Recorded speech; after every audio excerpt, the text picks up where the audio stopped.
Sauce ಇಲ್ಲ, vinegar ಇಲ್ಲ, ಏನೂ ಚಿಂತೆ ಮಾಡಬೇಕಾಗಿಲ್ಲ. ನಾನು ಹೇಳೋ ಈ ಟಿಪ್ಸ್ನ ಫಾಲೋ ಮಾಡಿದರೆ ನೀವು ಕರೆಕ್ಟಾಗಿ ಸೇಮ್ ನೀವು ಹೊರಗಡೆ ಸ್ಟ್ರೀಟಲ್ಲಿ ಯಾವ ರೀತಿ ಎಗ್ ರೈಸ್ನ ಮಾಡಿಕೊಡ್ತಾರೋ ಅದೇ ಟೇಸ್ಟಲ್ಲಿ ನಾನು ಇವತ್ತು ನಿಮಗೆ ತೋರಿಸ್ತಾ ಇದ್ದೀನಿ. ಎಲ್ರಿಗೂ ನಮಸ್ಕಾರ. ಫಸ್ಟ್ ಟೈಮ್ ನನ್ನ ಚಾನಲ್ನ ನೀವು ನೋಡ್ತಾ ಇದ್ರೆ ನನ್ನ ವಿಡಿಯೋನ ದಯವಿಟ್ಟು ನನ್ನ ಚಾನಲ್ಗೆ ಫಸ್ಟ್ ಸಬ್ಸ್ಕ್ರೈಬ್ ಆಗಿ, ಹಾಗೆ ಎಗ್ ರೈಸ್ ಲವರ್ಸ್ ಯಾರ್ಯಾರು ಇದ್ದಾರೋ ಫುಲ್ ವಿಡಿಯೋನ ನೋಡಿ. ನಿಮಗೆ ಮೇನ್ ಇಂಪಾರ್ಟೆಂಟ್ 3 ಡೌಟ್ಗಳು ಇದ್ರಲ್ಲಿ ಬರೋದೇನಪ್ಪ ಅಂತಂದ್ರೆ, ಫಸ್ಟ್ ಇದಕ್ಕೆ ಸಾಸ್ ಮತ್ತೆ ವಿನೆಗರ್ ಇದ್ರೆ ಅಷ್ಟೇನ ಚೆನ್ನಾಗಿ ಬರೋದು, ಅದು ಇಲ್ಲದೇನೆ ಹೇಗೆ ಮಾಡೋದು, ಮತ್ತೆ ಎಗ್ ರೈಸ್ನ ಯಾವ ರೀತಿಯಾಗಿ ಮಾಡಿದ್ರೆ ಒಳ್ಳೆ ಟೇಸ್ಟ್ ಕೊಡುತ್ತೆ. ಹಾಗೆ ಮೂರನೇದಾಗಿ ನಾವು ಎಷ್ಟೇ ಚೆನ್ನಾಗಿ ಮಾಡಿದ್ರು ಕೂಡ ಹೊರಗಡೆ ಬಂದಂತ ಟೇಸ್ಟ್ ಇದರಲ್ಲಿ ಸಿಗೋದಿಲ್ಲ ಮನೇಲಿ ಮಾಡಿದಾಗ. ಅದ್ರ ನಿಜವಾದ ಫ್ಲೇವರ್ ಹೇಗೆ ಬರುತ್ತೆ, ಯಾವ ರೀತಿ ಮಾಡೋದು ಅಂತ ಕಂಪ್ಲೀಟ್ ಆಗಿ ನಾನು ನಿಮಗೆ ಯಾವುದೇ ಡೌಟ್ ಇಲ್ದಂಗೆ ಮತ್ತೆ ಡಿಫ್ರೆಂಟ್ ವೇನಲ್ಲಿ ತುಂಬಾ ಸಖತ್ತಾಗಿ ಮಾಡೋದನ್ನ ಹೇಳ್ಕೊಡ್ತಾ ಇದ್ದೀನಿ. ಸೊ ಪೂರ್ತಿ ವಿಡಿಯೋ ನೋಡಿ, ಎಲ್ಲೂ ಕೂಡ ಸ್ಕಿಪ್ ಮಾಡಬೇಡಿ. ಮೊದಲೇದಾಗಿ ಫಸ್ಟ್ ಒಂದು ಸಣ್ಣ ಪೇಸ್ಟನ್ನ ನಾವು ರುಬ್ಕೋಬೇಕಾಗುತ್ತೆ. ಅದಕ್ಕೆ ನಾನು ಶುಂಠಿ ಒಂದು 2 ಇಂಚ್ ಹಾಕೊಂಡಿದ್ದೀನಿ. ಇದಕ್ಕೆ ಶುಂಠಿ ಬೆಳ್ಳುಳ್ಳಿ ಪೇಸ್ಟ್ ಏನಿರುತ್ತಲ್ವಾ ಅದು ಜಾಸ್ತಿನೇ ಇರಬೇಕು. ಎಗ್ ರೈಸ್ಗೆ ಮಾತ್ರ ಇದು ಜಾಸ್ತಿ ಇತ್ತು ಅಂತಂದ್ರೆ ಒಳ್ಳೆ ಫ್ಲೇವರ್ ಕೊಡುತ್ತೆ. ಸೊ ಅದಕ್ಕೋಸ್ಕರ ಶುಂಠಿ ಮತ್ತು ಬೆಳ್ಳುಳ್ಳಿನ ಜಾಸ್ತಿನೇ ಹಾಕೋತಾ ಇದ್ದೀನಿ. ಇದು ಜವಾರಿ ಬೆಳ್ಳುಳ್ಳಿ ಒಂದು 4 ರಿಂದ 5 ಗೆಡ್ಡೆಗಳನ್ನ ಹಾಕೊಂಡಿದ್ದೀನಿ. ಸೊ ಇದು ಜವಾರಿ ಬೆಳ್ಳುಳ್ಳಿ ಆಗಿರೋದ್ರಿಂದ ನಾನು ಸಿಪ್ಪೆ ಸುಲ್ದಿಲ್ಲ, ಹಾಗೆ ಹಾಕೊಂಡಿದ್ದೀನಿ. ಹಾಗೆ ಒಂದು ಸಣ್ಣ ಈರುಳ್ಳಿನ ಹೆಚ್ಚಿ ಹಾಕೋತಾ ಇದ್ದೀನಿ.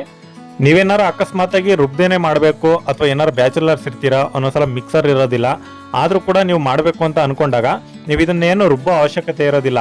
ಒಗ್ಗರಣೆಗೆ ನೀವು ಡೈರೆಕ್ಟ್ ಆಗಿ ಶುಂಠಿ ಬೆಳ್ಳುಳ್ಳಿ ಪೇಸ್ಟ್ ನ ತಂದು ಹಾಕ್ಬೋದು, ಮತ್ತೆ ಈರುಳ್ಳಿನ ನೀವು ಹೆಚ್ಚಿ ಹಾಕ್ಬೋದು. ಈ ರೀತಿ ರುಬ್ಕೊಳ್ಳೋ ಅವಶ್ಯಕತೆನೂ ಇರೋದಿಲ್ಲ. ಬಟ್ ಏನಾರ ಈ ರೀತಿ ಸ್ಪೆಷಲ್ ಆಗಿ ಚೆನ್ನಾಗಿ ಬರಬೇಕು, ಮನೇಲಿ ಮಾಡ್ತಾ ಇದೀವಿ ಅಂದಾಗ ಈ ರೀತಿಯಾಗಿ ರುಬ್ಬ ಹಾಕೊಂಡು ಮಾಡ್ಕೊಳ್ಳಿ, ಪೇಸ್ಟ್ ನ ತುಂಬಾ ಚೆನ್ನಾಗಿ ಬರುತ್ತೆ. ಹಾಗೆ ಸ್ವಲ್ಪ ಕೊತ್ತಂಬರಿನೂ ಹಾಕೊಂಡಿದ್ದೀನಿ. ಹಾಕೊಂಡ್ಬಿಟ್ಟು ಇವಾಗ ಒಂದು ಸ್ವಲ್ಪ ಸಣ್ಣದಾಗಿ ಪೇಸ್ಟ್ನು ಮಾಡ್ಕೊಂಡಿದ್ದೀನಿ ನಾನು. ಸೊ ಈಗ ಪೇಸ್ಟ್ ರೆಡಿ ಆಗಿದೆ. ಈಗ ನೆಕ್ಸ್ಟ್ ಒಗ್ಗರಣೆ ಯಾವ ರೀತಿ ಹಾಕೋದು ಅಂತ ಹೇಳ್ತೀನಿ, ತುಂಬಾ ಈಸಿ ಆಗಿರುತ್ತೆ, ನೋಡ್ಕೊಳ್ಳಿ. ಈಗ ಎಗ್ ರೈಸ್ ಮಾಡೋದಕ್ಕೆ ನಾನು 4 ಮೊಟ್ಟೆಗಳನ್ನ ಬಳಸ್ಕೊತಾ ಇದ್ದೀನಿ. ಈಗ ನಾವೆಲ್ಲ ಹೇಗ್ ಮಾಡ್ತೀವಿ ಅಂತಂದ್ರೆ, ಒಗ್ಗರಣೆಗೆ ನಾವು ಡೈರೆಕ್ಟ್ ಆಗಿ ಮೊಟ್ಟೆಗಳನ್ನ ಒಡೆದು ಹಾಕ್ಬಿಟ್ಟು ಮಾಡ್ತೀವಿ. ಸೊ ಅವಾಗ ಏನಾಗುತ್ತೆ, ನಾವು ಮಿಕ್ಸಿಂಗ್ ಟೈಮಲ್ಲಿ ಮೊಟ್ಟೆ ಎಲ್ಲ ಫುಲ್ ಅದರಲ್ಲೇ ಕರ್ಕೊಂಡ್ಬಿಡುತ್ತೆ, ಅಂದ್ರೆ ಸಣ್ಣದಾಗಿ ಆಗ್ಬಿಡುತ್ತೆ. ತಿನ್ಬೇಕಾದ್ರೆ ಆ ಮೊಟ್ಟೆ ಅನ್ನೋದು ಸಿಗೋದೇ ಇಲ್ಲ. ಸೊ ಈ ರೀತಿಯಾಗಿ ಈ ವಿಧಾನದಲ್ಲಿ ಮಾಡಿದ್ರೆ ನಿಮಗೆ ಮೊಟ್ಟೆ ತಿನ್ಲಿಕ್ಕೂ ಕೂಡ ರೈಸ್ ಜೊತೆಗೆ ಚೆನ್ನಾಗಿ ಸಿಗುತ್ತೆ, ನಿಮಗೆ ತಿನ್ನೋಕರೆ ಒಳ್ಳೆ ಟೇಸ್ಟ್ ಅನ್ನೋದು ಕೂಡ ಸಿಗುತ್ತೆ. ಸೊ ಅದಕ್ಕೋಸ್ಕರ ಫಸ್ಟೇ ಒಂದು 4 ಮೊಟ್ಟೆನ ಒಡೆದು ಹಾಕೋತಾ ಇದ್ದೀನಿ ನಾನು ಸಪ್ರೇಟ್ ಬೌಲಿಗೆ. ಈಗ ನಿಮ್ಮ ಹತ್ರ ಬಾಣ್ಲಿ ಇದ್ರೆ ಬಾಣ್ಲಿ, ಅಥವಾ ನಾನ್ ಸ್ಟಿಕ್ ತವಾ ಇದ್ರೆ ನಾನ್ ಸ್ಟಿಕ್ ತವಾ ಆದ್ರೆ ಚೆನ್ನಾಗಿ ಬರುತ್ತೆ, ಯಾಕಂದ್ರೆ ಹಿಡಿಯೋದಿಲ್ಲ ಕೆಳಗದು.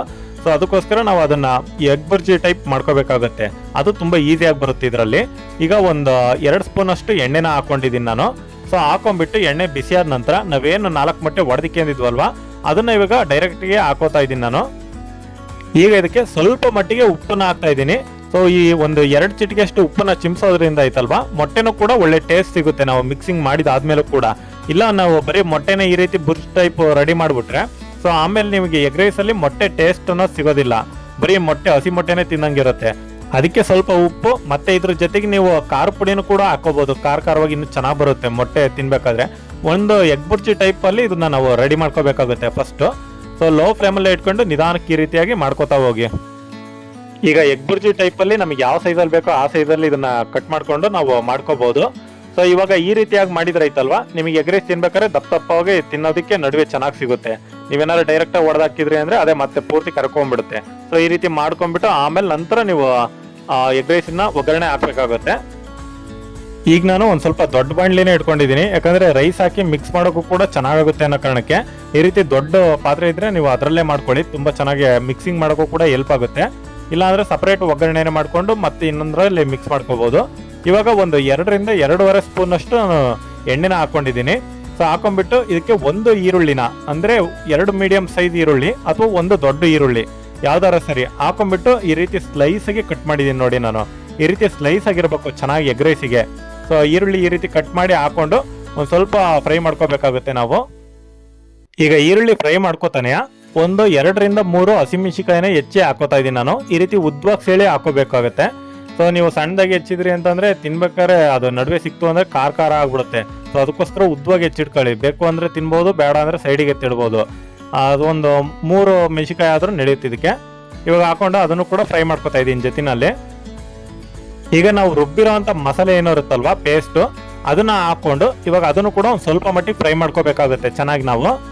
ಈಗ ನಾವೆಲ್ಲ ಏನ್ ಮಾಡ್ತೀವಿ ಅಂತಂದ್ರೆ, ಈಗ ಮಸಾಲೆ ಏನು ಜಾರಲ್ಲಿ ಉಳ್ದಿರುತ್ತಲ್ವ ಇನ್ನೊಂದ್ ಸ್ವಲ್ಪ, ಅದನ್ನ ನೀರ್ ಹಾಕೊಂಡ್ಬಿಡ್ತೀವಿ ನಾವು. ಸೊ ಯಾವ್ದೇ ಕಾರಣಕ್ಕೂ ನೀರನ್ನ ಇದಕ್ಕೆ ಜಾಸ್ತಿ ಉಪಯೋಗಿಸಂಗಿಲ್ಲ, ನೀರನ್ನೇ ಇದನ್ನ ಮುಟ್ಸಂಗಿಲ್ಲ. ಸೊ ಅದಕ್ಕೋಸ್ಕರ ನೀರ್ ಹಾಕೊಂಡೇನು ಇದು ಮಾಡಕ್ ಹೋಗ್ಬೇಡಿ. ಮತ್ತೆ ಬೆರಳಲ್ಲೇ ಎಷ್ಟಾಗುತ್ತೋ ಅಷ್ಟು ತೆಗೆದು ಹಾಕೊಂಡ್ಬಿಡಿ ಇದಕ್ಕೆ. ಮತ್ತೆ ನೀರ್ ಹಾಕ್ಬಿಟ್ಟು ನೀವು ಜಾರಿಗೆ ಎಲ್ಲ ಕುಲುಕ್ಸಿ ಅದು ಒಟ್ಟು ವೇಸ್ಟ್ ಆಗುತ್ತಲ್ಲ ಅಂತ ಅನ್ಕೊಳಕ್ ಹೋಗ್ಬೇಡಿ. ಸೊ ಇದಕ್ಕೆ ನೀರ್ ಜಾಸ್ತಿ ಹಾಕಕ್ ಹೋಗ್ಬಾರ್ದು, ಹೀಗೆ ಇರ್ಬೇಕಿದು ಗಟ್ಟಿ ಒಗ್ಗರಣೆ ಆಗಿ.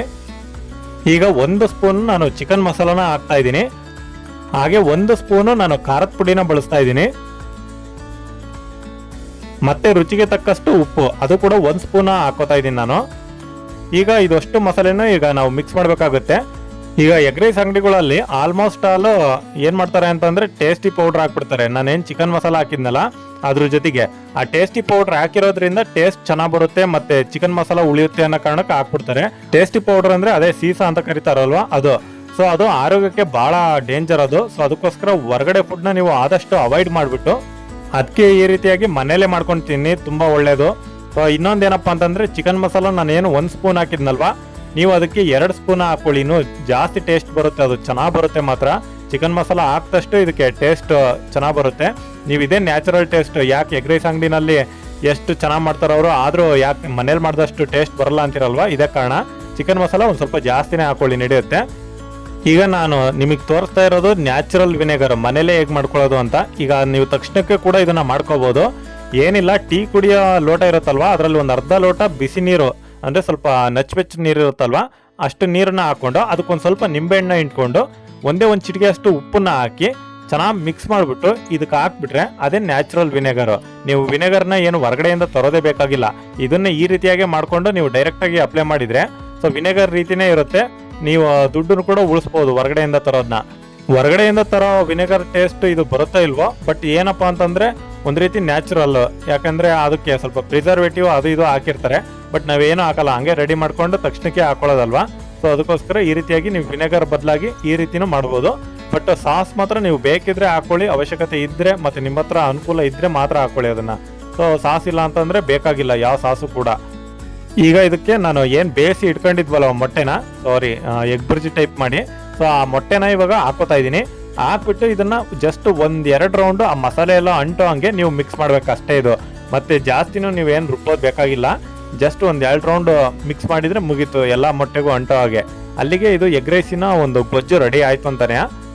ನೀವು ಬೇಕಾದ್ರೆ ಫಸ್ಟೇ ನಾವೇನು ಮಸಾಲೆ ಹಾಕ್ತೀವಲ್ವ, ಮಸಾಲೆ ಹಾಕಿದ್ ನೆಕ್ಸ್ಟ್ ನೀವು ಮೊಟ್ಟೆನ ಹಾಕಿ ಆಮೇಲೆ ಚಿಕನ್ ಮಸಾಲ, ಖಾರ, ಉಪ್ಪುನ ನೀವು ಉದುರಿಸ್ಬೋದು. ಯಾವ ರೀತಿ ಮಾಡಿದ್ರು ಒಂದೇ, ಅದು ಎಲ್ಲ ಒಂದೇ ಥರನೇ ಟೇಸ್ಟ್ ಬರುತ್ತೆ. ಸೊ ಈ ರೀತಿ ನಾನು ಲಾಸ್ಟಲ್ಲಿ ಹಾಕೊಂಡಿದ್ದೀನಿ ಅಷ್ಟೇ ಈ ಮೊಟ್ಟೆನ. ಈಗ ಹಾಕ್ಬಿಟ್ಟು ಮಿಕ್ಸ್ ಮಾಡಿದ್ರೆ ಇಲ್ಲಿಗೆ ಗೊಜ್ಜು ರೆಡಿ ಆಯ್ತು ಅಂತಾನೆ. ಎಗ್ ರೈಸ್ನ ಒಗ್ಗರಣೆ ಸಖತ್ತಾಗಿ ರೆಡಿ ಆಗಿದೆ. ಇವಾಗ ನಾವೇನಪ್ಪಾ ಅಂದ್ರೆ ನೆಕ್ಸ್ಟ್ ಇದಕ್ಕೆ ವೈಟ್ ರೈಸ್ನ ಮಿಕ್ಸ್ ಮಾಡಬೇಕಾಗುತ್ತೆ. ನೀವು ಗ್ಯಾಸ್ನ ಆಫ್ ಮಾಡಿ ಇಲ್ಲ ಆನಲ್ಲೇ ಇಟ್ಕೊಂಡು ನೀವು ಜೊತೆಗೆ ಮಿಕ್ಸ್ ಮಾಡ್ಬೋದು, ಯಾವ ರೀತಿನಾರ. ಸೊ ಇವಾಗ ನಾನು ರೈಸ್ನ ಹಾಕೋತಾ ಇದ್ದೀನಿ. ರೈಸ್ ಹೆಂಗಿರಬೇಕಪ್ಪ ಅಂತಂದ್ರೆ ಸ್ವಲ್ಪ ಉದುರುದ್ರಾಗಿರ್ಬೇಕು. ನೀವು ರೈಸ್ನ ಮಾಡ್ಕೋಬೇಕಾದ್ರೇನೆ ಸ್ವಲ್ಪ ನೀರ್ನ ಕಮ್ಮಿ ಇಟ್ಟು ಉದುರುದ್ರಾಗಿ ಬರೋಂಗೆ ಮಾಡ್ಕೋಬೇಕಾಗುತ್ತೆ. ಸೊ ಇದು ಎಗ್ ರೈಸ್ ಆಗಲಿ ಏನೇ ಆಗಲಿ ನಾವು ಮಿಕ್ಸ್ ಮಾಡ್ತಾ ಇರ್ತೀವಿ ರೈಸಿಗೆ ಅಂತ ಅಂದಾಗ ಆ ರೈಸ್ ಎಲ್ಲ ಉದುರುದ್ರಾಗಿದ್ರೇನೆ ಚಂದ. ಮೆತ್ತಗಿತ್ತು ಅಂತಂದ್ರೆ ಅದು ಒಂದು ಅವಲಕ್ಕಿ ಆಗ್ಬಿಡುತ್ತೆ. ಸೊ ಅದಕ್ಕೋಸ್ಕರ ಈ ರೀತಿ ನಾನು ಉದುರುದ್ರಾಗಿ ಮಾಡ್ಕೊಂಡು ನೀವು ಚೆನ್ನಾಗಿ ಮಿಕ್ಸ್ ಮಾಡ್ಕೋಬೇಕಾಗುತ್ತೆ. ಈಗ ನಿಮ್ಮ ಹತ್ರ ಸಾಸ್ ಇದ್ರೆ ಸಾಸ್ನು ಕೂಡ ಹಾಕೊಂಡು ಮಿಕ್ಸ್ ಮಾಡ್ಕೋಬಹುದು. ಸಾಸ್ ಇಲ್ಲ ಅಂತಂದ್ರೆ ಈ ರೀತಿ ಸಾಸ್ ಏನು ಬೇಕಾಗಿಲ್ಲ, ಇದೇ ಟೇಸ್ಟೇ ಸಾಕು, ನಿಮಗೆ ಚೆನ್ನಾಗಿ ಬಂದಿರುತ್ತೆ ಮಾತ್ರ. ಸೊ ಇನ್ನು ಮಿಕ್ಸ್ ಮಾಡೋದು ಯಾವ ರೀತಿ ಅಂತ ನಾನೇನು ಹೇಳ್ಕೊಡ್ಬೇಕಾಗಿಲ್ಲ, ಹೊಸದಾಗಿ ನಿಮಗೆಲ್ಲ ಗೊತ್ತಿರುತ್ತೆ. ಅದನ್ನ ಸ್ಕಿಪ್ ಮಾಡ್ತಾ ಇದ್ದೀನಿ. ಚೆನ್ನಾಗಿ ಮಿಕ್ಸ್ ಮಾಡ್ಕೊಂಡ್ಬಿಡಿ. ಈಗ ಮಿಕ್ಸ್ ಮಾಡಿ ಕೂಡಲೇ ನಮ್ಮ ಕೆಲಸ ಮುಗಿತಾ ಇಲ್ಲ, ಇನ್ನೊಂದು ಸ್ವಲ್ಪ ಬಾಕಿ ಇದೆ. ಏನಪ್ಪಾ ಅಂತಂದ್ರೆ ಲಾಸ್ಟ್ ಒಂದು ಸ್ವಲ್ಪ ಕೊತ್ತಂಬರಿನ ಹಾಕ್ಬಿಟ್ಟು ಅದನ್ನ ಒಂದು ರೌಂಡ್ ಮಿಕ್ಸ್ ಮಾಡಿಬಿಟ್ರೆ ಮುಗೀತಿಲ್ಲಿ ಕೆಲಸ. ಸೊ ಇವಾಗ ಕೊತ್ತಂಬರಿನೂ ಹಾಕಿ ಮಿಕ್ಸ್ ಮಾಡ್ತಾ ಇದ್ದೀನಿ. ಇಲ್ಲಿಗೆ ಎಗ್ ರೈಸ್ ರೆಡಿ ಆಗಿದೆ ಅಂತಾನೆ. ನೀವು ನೋಡ್ತಾ ಇರ್ಬೋದು ಅದರಲ್ಲೇ ಮೊಟ್ಟೆ ಎಷ್ಟು ತಪ್ಪನಾಗಿ ಚೆನ್ನಾಗಿ ಕಾಣ್ತಿದಾವೆ ಅಂತ. ಈ ರೀತಿಯಾಗಿ ನೀವು ಹೊರಗಡೆನಲ್ಲೂ ಕೂಡ ನಿಮಗೆ ಸಿಗೋದು. ಈಗ ನೆಕ್ಸ್ಟ್ ಏನೂ ಇಲ್ಲ, ಪ್ಲೇಟಿಗೆ ಹಾಕ್ಕೊಂಡು ಅದ್ರ ಜೊತೆ ನಿಂಬೆಹಣ್ಣು, ಒಂದು ಸ್ವಲ್ಪ ಈರುಳ್ಳಿ ಅಥವಾ ನಿಮ್ಮ ಹತ್ರ ಏನಿರುತ್ತೋ ನೆಂಚಿಗೆ ಅದನ್ನೆಲ್ಲ ಹಾಕೊಂಡು ಬೇಕಿದ್ರೆ ಒಂದು ಬೇಯಿಸಿದ ಮೊಟ್ಟೆನೂ ಕೂಡ ಹಾಕೊಂಡ್ಬಿಡಿ, ಇನ್ನೂ ಚೆನ್ನಾಗಿರುತ್ತೆ ತಿನ್ನೋದಕ್ಕೆ. ಸೊ ಎಗ್ ರೈಸ್ ಜೊತೆ ಒಂದು ಬೇಯಿಸಿದ ಮೊಟ್ಟೆ ಇತ್ತು ಅಂತಂದ್ರೆ ಐತಲ್ಲ, ಅದು ಟೇಸ್ಟ್ ಒಂದು ಬೇರೆ ಥರನೇ ಚೇಂಜ್ ಆಗ್ಬಿಡುತ್ತೆ ಅದರಲ್ಲಿ. ಸೊ ಅದಕ್ಕೋಸ್ಕರ ನಾನು ಒಂದು ಬೇಯಿಸಿದ ಮೊಟ್ಟೆನೂ ಇಟ್ಕೊಂಡಿದ್ದೀನಿ. ಈಗ ಈ ವಿಡಿಯೋ ನಿಮಗೆಲ್ಲ ಇಷ್ಟ ಆಗಿದ್ರೆ ಈ ರೆಸಿಪಿ ನೋಡಿ, ನ್ಯಾಚುರಲ್ ಕಲರು ಮತ್ತು ಯಾವುದೇ ಥರ ಟೇಸ್ಟಿ ಪೌಡರ್ ಏನೂ ಹಾಕಿಲ್ಲ, ಸಾಸನ್ನು ಕೂಡ ಬಳಸಿಲ್ಲ, ವಿನೆಗರ್ನು ಕೂಡ ನಿಮಗೆ ಯಾವ ರೀತಿ ಮಾಡೋದು ಅಂತ ಹೇಳ್ಕೊಟ್ಟಿದ್ದೀನಿ ನ್ಯಾಚುರಲ್ ಆಗಿ. ಸೊ ಈ ವಿಡಿಯೋ ನಿಮಗೆಲ್ಲ ಇಷ್ಟ ಆಗಿದ್ರೆ, ರೆಸಿಪಿ ಎಲ್ಲ ಇಷ್ಟ ಆಗಿದ್ರೆ, ಫಸ್ಟ್ ಟೈಮ್ ಯಾರು ನನ್ನ ಚಾನಲ್ ನೋಡ್ತಾ ಇದ್ರೆ ದಯವಿಟ್ಟು ನನ್ನ ಚಾನಲ್ಗೆ ಸಬ್ಸ್ಕ್ರೈಬ್ ಆಗಿ ಹಾಗೆ ಹೀಗೆ ಸಪೋರ್ಟ್ ಮಾಡ್ತಾ ಇರಿ. So thanks for watching.